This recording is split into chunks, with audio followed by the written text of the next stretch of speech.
I got so many plans. Let me tell you my plan. All right, so when I was first born, I wanted to be a doctor when I was growing up. I wanted to help people in some ways. I wanted to, first I wanted to be a doctor, then I wanted to become a heart surgeon. Then I said, you know what, make me a general surgeon. I want to just cut on people and save their lives. But then as I got older, I went ahead and my dad is a chemist by trade by night, and he's the author of some patents. So I'm like, you know what?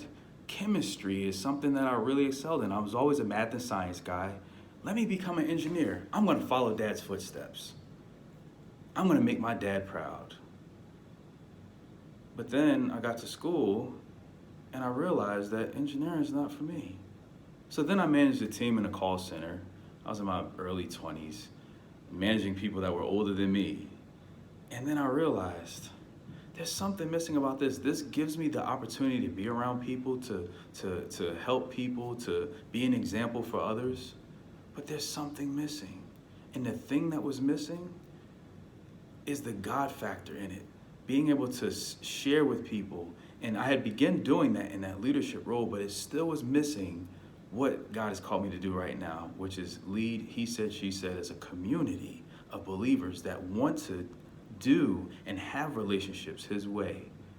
Now I feel a feeling of fulfillment because all these plans that I had swirling around in my mind and all these environmental factors that was causing for me to make all these decisions, they weren't as fulfilling. Even though they were related. As a kid, I wanted to help people, but I wanted to help them in a hospital. The position wasn't quite right, but the mindset was still there. It was like, I want to help people. As an engineer, I would have been able to help people by creating formulas and creating different products that can help society, but it still wasn't personal enough. And now he said, she said, people are able to come into the sessions. They're able to come into a community that I've created, that God has given me the ability to create. And now it feels fulfilling. Every session that I have that's hosted or that I have under the name of He Said, She Said is so awesome. I prepare. I get so excited for the discussions that it's like a child at Christmas, or the day before Christmas, that is. I get so excited where I can't hardly sleep. It's because it's the Lord's will that's going to be able to give you that feeling of fulfillment. Proverbs 19:21, I'm reading for the NIV, it says, many are the plans in a person's heart, but it is the Lord's purpose that prevails. Now, that isn't a force factor. That's not the Lord saying that I'm going to make it prevail. It's a choice. We have all these plans in our mind. Imagine if I had been a doctor. Imagine if I had been a surgeon. Imagine if I'd been an engineer. Who's to say that the Lord's purpose would not have prevailed through that? Someone can say, yeah, it could have. But was that the Lord's choice? Or was that me praying for God to give me my choice? And he was like, okay, you can take that choice. That's not my choice, but it's yours. I'll give you what you're asking for. Are we settling for God's second best, even though the second best is still good? We can apply that to any parts of our lives. We can apply that to relationships. We can apply that to jobs. We can apply that to anything. Are we settling based upon the plans that are going on in our heart? And out of the abundance of the heart, our mouth speaks. So we'll talk about all of our plans. We'll tell people all of our plans. We'll say, hey, I got all these big plans. But at the end of the day, the best way is God's way.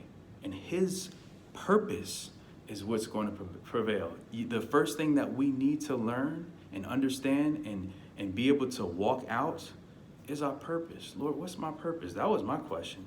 If anyone's wondering how I figured out my purpose, it was very simple. I asked God. And I'm not a person that, I'm very straightforward. So I'm like, Lord, just be straight with me. And I know you will.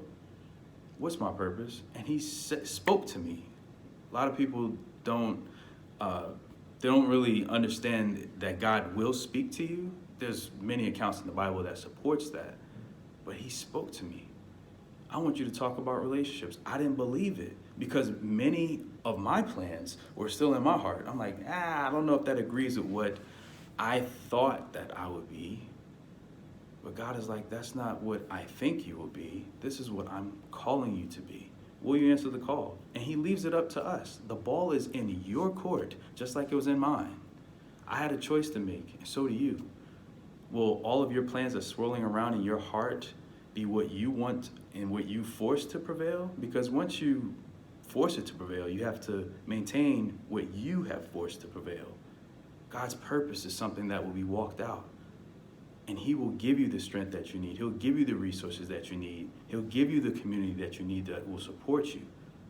But when you allow your purpose to prevail, it's all on you. And I don't know about you, that's some heavy lifting that I'm not trying to do. How about you? What do you think about it?